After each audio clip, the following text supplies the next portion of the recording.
जीवन मुक्त किसे कहते हैं? यह अस्तित्व का सबसे मौलिक प्रश्न है और सबसे महत्वपूर्ण प्रश्न है। वैदिक संस्कृति में और सनातन धर्म में समस्त आध्यात्मिक दर्शन इस प्रश्न का ही उत्तर है और विधि है, व्यवस्था है, मार्गदर्शन है। तो जीवन मुक्त किसे कहते हैं, इस प्रश्न के उत्तर में ही एक बहुत ही सुंदर रचना है, जीवन मुक्त गीता। जीवन मुक्त गीता में मात्र 23 श्लोक हैं, परंतु इतना सुंदर विवरण जीवन मुक्ति का भगवान श्री दत्तात्रेय जी ने किया है कि शायद ही उतना सुंदर, सहज, सरल और संक्षेप में जीवन मुक्ति का वर्णन मिले। तो आइए जीवन मुक्त गीता के माध्यम से इस प्रश्न का उत्तर जानने का प्रयास करते हैं कि जीवन मुक्त किसे कहा जाता है। वेदांत सार से ओतप्रोत अत्यंत लघु कलेवर वाली जीवन मुक्त गीता श्री दत्तात्रेय जी की रचना है, जिसमें अत्यंत संक्षिप्त पर सार गर्भित ढंग से सहज सुबोध दृष्टांतों द्वारा जीव तथा ब्रह्म के एकत्व का प्रतिपादन किया गया है। साथ ही जीवन मुक्त अवस्था को भी सम्यक रूप से परिभाषित किया गया है। इसी साधकोपयोगी गीता को आपके समक्ष इस वीडियो में प्रस्तुत किया जा रहा है।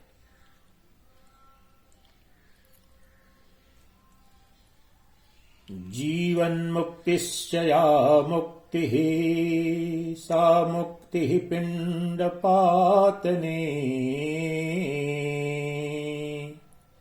या मुक्ति पिंडपातेन सा मुक्ति शोनिशूकरे सा मुक्ति शोनिशूकरे। अपने शरीर की आसक्ति का त्याग अर्थात देह बुद्धि का त्याग ही वस्तुतः जीवन मुक्ति है।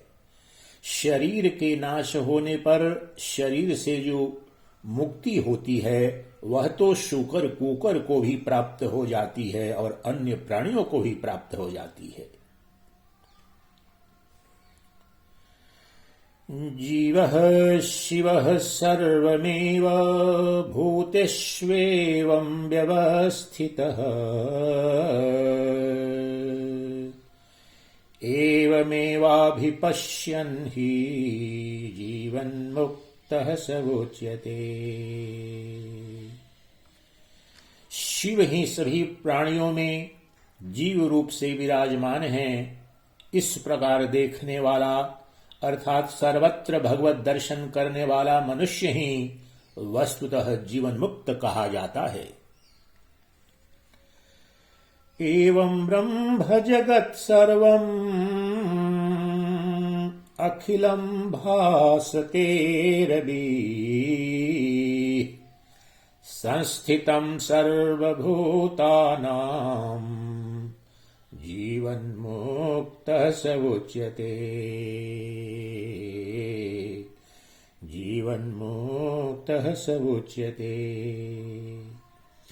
जिस प्रकार सूर्य समस्त ब्रह्मांड मंडल को प्रकाशित करता रहता है, उसी प्रकार चिदानंद स्वरूप ब्रह्म समस्त प्राणियों में प्रकाशित होकर सर्वत्र व्याप्त है। इस ज्ञान से परिपूर्ण मनुष्य ही वस्तुतः जीवन मुक्त कहा जाता है।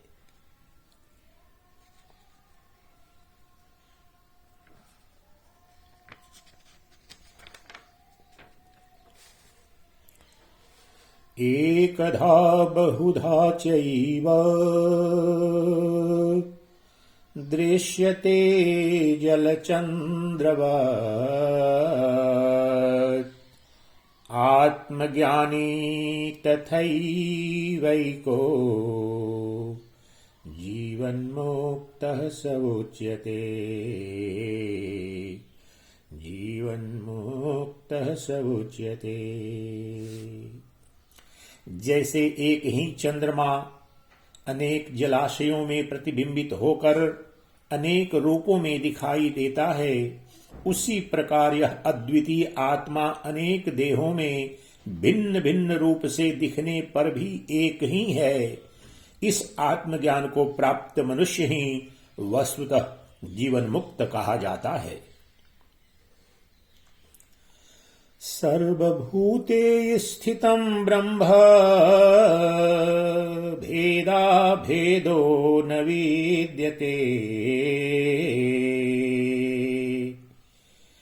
एकमेवाभिपश्यंश्च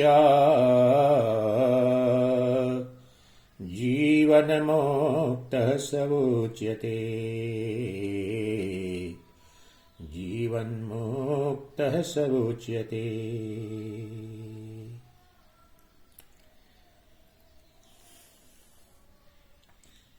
सभी प्राणियों में स्थित ब्रह्म भेद और अभेद से परे है, क्योंकि एक होने के कारण भेद से परे है वह परमात्मा, और अनेक रूपों में दिखने के कारण वह अभेद से परे है। इस प्रकार अद्वितीय परम तत्व को सर्वत्र व्याप्त देखने वाला मनुष्य ही वस्तुतः जीवन मुक्त कहा जाता है।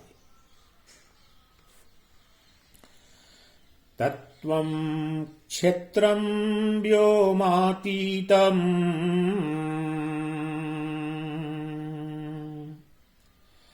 अहमं क्षेत्रज्ञ उच्यते अहं कर्ता च भोक्ता च जीवन्मुक्तः स उच्यते जीवन्मुक्तः स उच्यते।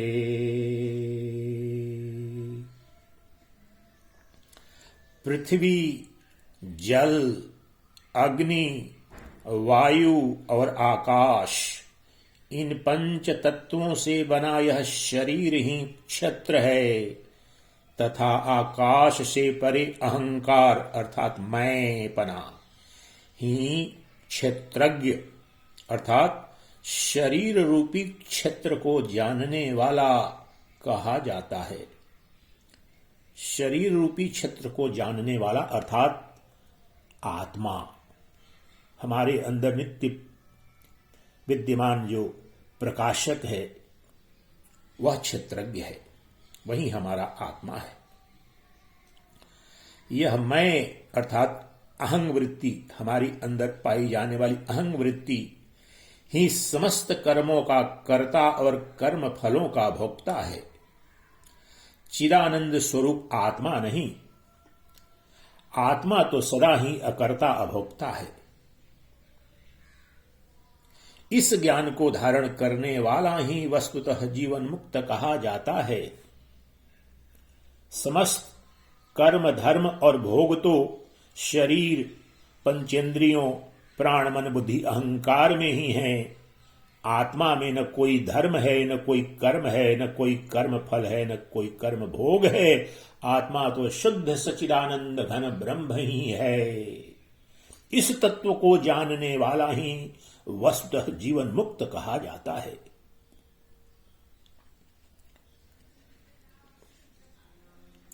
कर्मेंद्रिय परित्यागी ध्यानावर्जित चेतसा आत्मज्ञानी तथैवैको जीवन्मुक्तः स उच्यते जीवन्मुक्तः स उच्यते।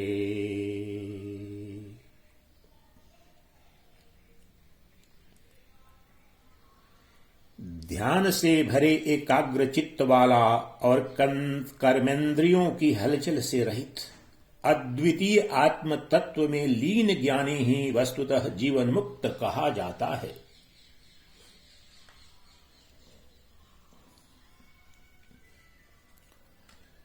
शरीरं केवलं कर्म शोकमोहादिवर्जितम्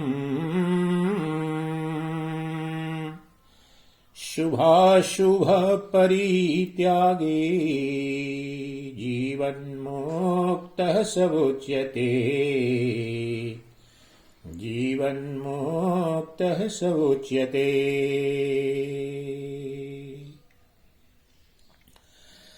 शरीरं केवलं कर्म शोकमोहादिवर्जितम् शुभाशुभ परित्यागे जीवन्मुक्तः स उच्यते। जीवन्मुक्तः स उच्यते।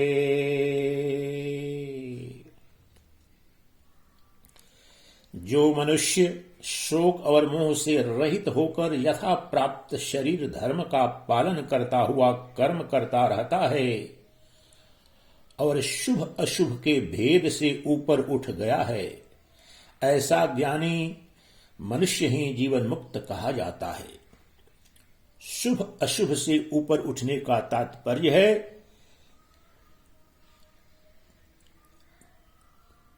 हेय प्रिय क्या है, इससे परे हो गया।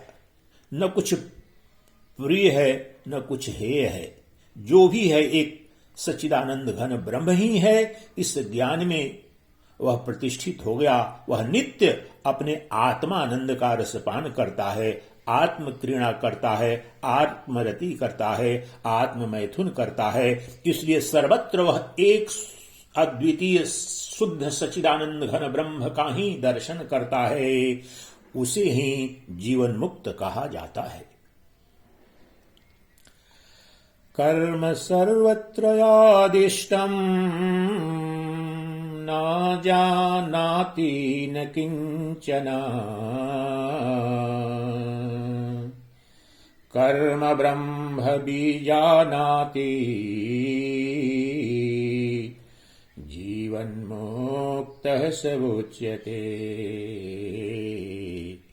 जीवन्मुक्तः स उच्यते। कर्म सर्वत्रयादिष्टम् न जानाति च किंचन कर्म ब्रह्म विजानाति जीवन्मुक्तः स उच्यते।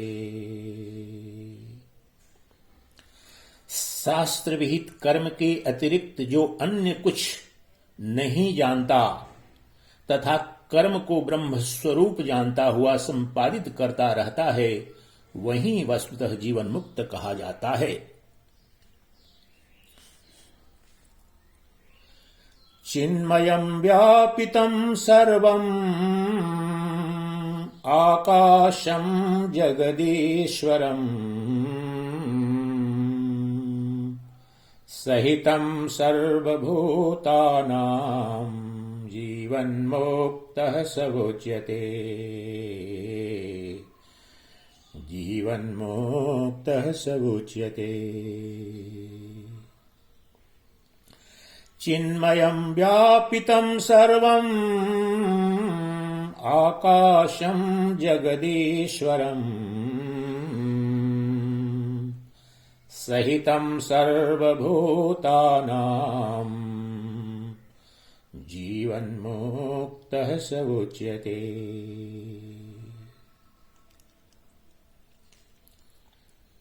सभी प्राणियों के हृदयाकाश में व्याप्त चिन्मय परमात्म तत्व को जो जानता है, वही वस्तुतः जीवन मुक्त कहा जाता है।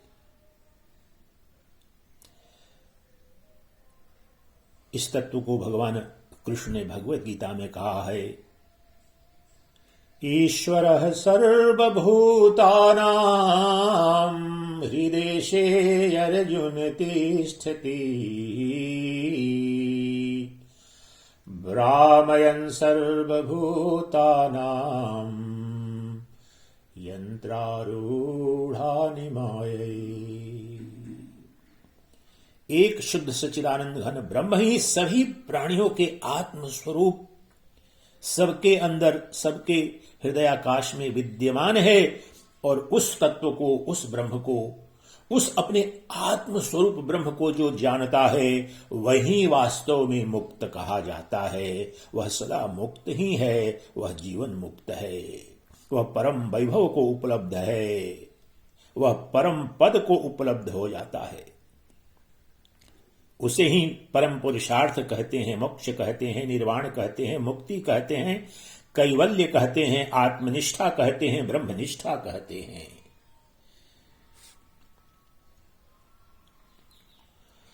अनादिवर्ती भूतानां जीवः शिवो न हन्यते निर्वैरः सर्वभूतेषु जीवन्मुक्तः स उच्यते जीवन्मुक्तः स उच्यते। प्राणियों में स्थित शिव स्वरूप जीवात्मा अनादि है और इसका नाश नहीं हो सकता। ऐसा जानकर जो सभी प्राणियों के प्रति वैर रहित हो जाता है, वही वस्तुतः जीवन मुक्त कहा जाता है। वैर रहित इसलिए हो जाता है क्योंकि एक अद्वितीय आत्मा ही, जो शुद्ध बोध स्वरूप जो शिव है, जो अखंडित है, जो सभी प्राणियों में एक समरस जो शिव है, जो सच्चिदानंद घन ब्रह्म है, वही विद्यमान है। इसलिए मैं अपने स्वरूप का ही, अपने आत्मरूप उस ब्रह्म का ही दर्शन सब में करता हूं, तो बैर भाव होने का प्रश्न कहां उठता है। बैर तो द्वैत भाव में ही होता है। बैर के लिए दूसरे का होना आवश्यक है। जहां सर्वत्र मैं ही हूं, एक आत्मरूप सच्चिदानंद घन ब्रह्म ही हूं सर्वत्र, तो सर्वत्र मैं अपना ही दर्शन करता हूं। क्या अपने आप से भी कोई घृणा करता है? अपने आप से भी कोई वैर करता है? वैर तो सदा अज्ञान में होता है। अंधकार के कारण, भ्रम के कारण, दूसरे का भ्रम, अपने प्रतिबिंब को ही, ये समस्त दृश्यमान जगत आत्मा अपनी आत्मा के अनंत दर्पण में प्रतिबिंबित हो रहा है। आत्मा के सिवाय और आत्मा के अतिरिक्त और आत्मा से परे कोई तत्व नहीं है। इसलिए मैं ही ब्रह्मांड के कण कण में व्याप्त हो रहा हूं, समस्त प्राणियों के हृदय में आत्म रूप में प्रतिष्ठित हूं। इसलिए वैर का प्रश्न कहां उठता है? वैर तो अज्ञान में होता है, अंधकार में होता है, मूढ़ में, वो बुद्धि में होता है। इसलिए वह जो जीवन मुक्त है, वह सब में अपना ही दर्शन करता है और सबसे प्रेम करता है, राग द्वेष से मुक्त है।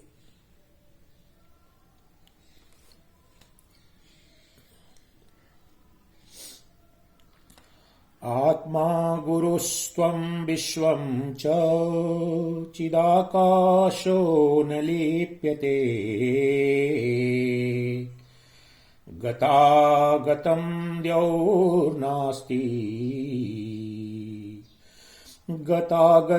द्यौर्नास्ति जीवन्मुक्तः स उच्यते जीवन्मुक्तः स उच्यते। आत्मा ही गुरु रूप और विश्व रूप है। इस चैतन्य आकाश को कुछ भी मलिन नहीं कर सकता। भूतकाल और वर्तमान दोनों ही काल के अंश होने से एक ही है, दो नहीं। जो ऐसा जानता है वही वस्तुतः जीवन मुक्त है। इस तत्व को वेदांत दर्शन में और जितने भी वेदांत विद्यालय हैं और वेदांत विद्या का शिक्षण दीक्षण होता है, वहां पर एक बहुत ही सुंदर स्तुति मंत्र है। ईश्वर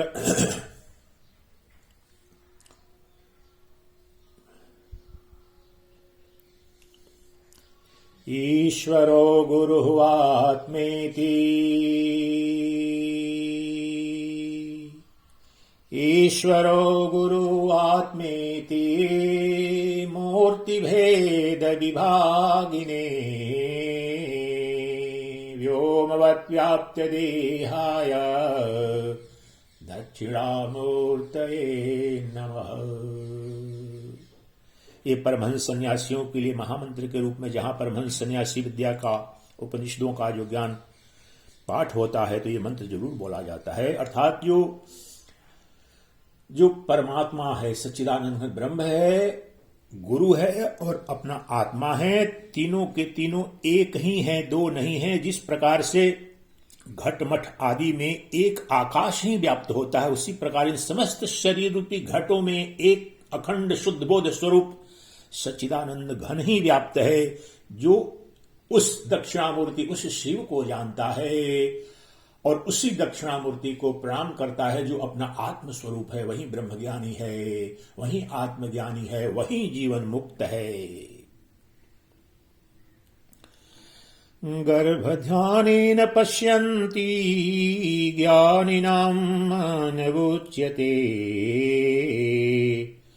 सोऽहं मनो विलीयन्ते जीवन्मुक्तः स उच्यते। अंतः ध्यान के द्वारा जिसे ज्ञानी जन देख पाते हैं वह मन कहा जाता है।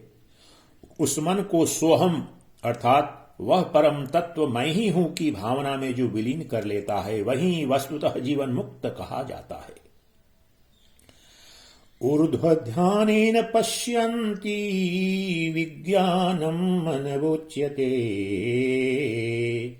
शून्यं लयं च विलयं जीवन्मुक्तः स उच्यते।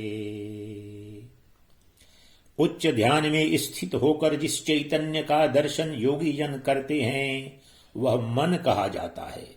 उस मन को शून्य, लय तथा विलय की प्रक्रिया से जो युक्त कर लेता है वही वस्तुतः जीवन मुक्त कहा जाता है। अभ्यासे रमते नित्यं मनो ध्यानालयं गतम् बन्धमोक्षद्वयं नास्ति जीवन्मुक्तः स उच्यते। मन को ध्यान से लय करके जो नित्य अभ्यास में लगा रहता है और जिसे यह ज्ञान हो गया है कि बंधन और मोक्ष दोनों की ही सत्ता वास्तविक नहीं है, माइक है, वही वस्तुतः जीवन मुक्त है।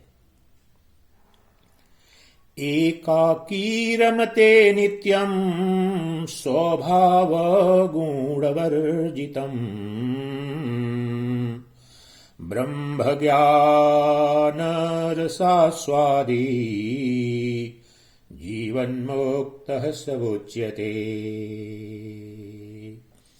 स्वभाव सिद्ध गुणों से रहित होकर अर्थात ऊपर उठकर जो एकांत में मग्न रहता है वह ब्रह्म ज्ञान के रस का आनंद लेने वाला ही वस्तुतः जीवन मुक्त कहा जाता है।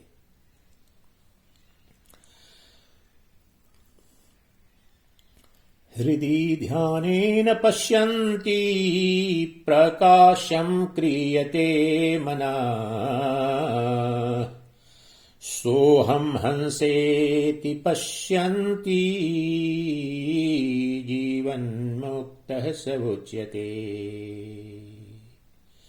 जो साधक अपने हृदय में उस परम तत्व का सोहम हंसः रूप से ध्यान करते हैं तथा अपने चित्त को उससे प्रकाशित करते हैं वे जीवन मुक्त कहे जाते हैं। सोहम अर्थात वह परम सच्चिदानंद घन ब्रह्म मैं ही हूं और मैं ही वह सच्चिदानंद घन ब्रह्म हूं, शिव हूं। उलट पलट के दोनों तरफ से इस पर निधिध्यासन करते हैं। शिव शक्ति समात्मानं पिंड ब्रह्मांडमेव च चिदाकाशं हृदं मोहम् जीवन्मुक्तः स उच्यते। अपनी आत्मा को शिव शक्ति रूप परमात्म तत्व जानकर और अपने शरीर तथा ब्रह्मांड को समान जानता हुआ जो हृदय स्थित मोह को चिदाकाश में विलीन कर देता है, वही वस्तुतः जीवन मुक्त कहा जाता है। जाग्रत स्वप्न सुषुप्तिश्च तुरीयावस्थितं सदा सोहम मनो विलीयेत जीवन्मुक्तः स उच्यते। जागृत स्वप्न सुषुप्ति तथा तुरीय अवस्था में रहते हुए भी जिसका मन सदा सोहम अर्थात मैं वही परमात्म तत्व हूं के भाव में मग्न रहता है, वही वस्तुतः जीवन मुक्त कहा जाता है। सोहम स्थितम ज्ञानम इदं सूत्रेषु मणित परम सोहम स्थितं ज्ञानम् इदं सूत्रेषु मणिवत्परम् सोहम ब्रह्म निराकारं जीवन्मुक्तः स उच्यते। मैं वही निराकार ब्रह्म हूं। इस सोहम ध्यान धारा से जो उसी प्रकार निरंतर स्थित रहता है जैसे पिरोई गई मणिमाला में सूत्र निरंतर विद्यमान रहता है, वही वस्तुतः जीवन मुक्त कहा जाता है। मन एव मनुष्याणां भेदाभेदस्य कारणं विकल्पनैव संकल्पो जीवन्मुक्तः स उच्यते। विकल्प और संकल्पात्मक मन ही मनुष्यों के भेद और ऐक्य का हेतु है। जो ऐसा जानता है और मन के पार चला जाता है, वही वस्तुतः जीवन मुक्त है। मन एव विदुः प्राज्ञः सिद्ध सिद्धान्त एव च सदा दृढ़ं तदा मोक्षो जीवन्मुक्तः स उच्यते। विद्वानों ने मन को ही जान लिया है। सिद्ध सिद्धांत भी यही है कि मन की दृढ़ता ही मोक्ष प्राप्त कराती है। जिसने इस सत्य को जान लिया वही वस्तुतः जीवन मुक्त कहा जाता है। और अंतिम श्लोक है, योगाभ्यासी मनः श्रेष्ठो अंतस्त्यागी बहिर्जडः अंतस्त्यागी बहिस्त्यागी जीवन्मुक्तः स उच्यते।